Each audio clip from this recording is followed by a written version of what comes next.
So this line here, the CPKC, formerly part of the Chicago, St. Paul and Pacific Railroad, or the Milwaukee Road, was originally constructed back in the 19th century by the Milwaukee and St. Paul Railroad. This is a major rail corridor in the Midwest, and serving as a key link for both freight and passenger traffic.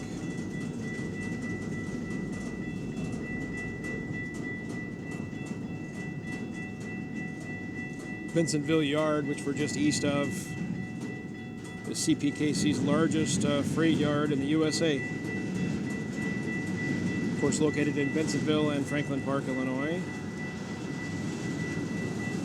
And it is what was Milwaukee Road's first freight yard. A little tidbit of history there while we're waiting on the slow train.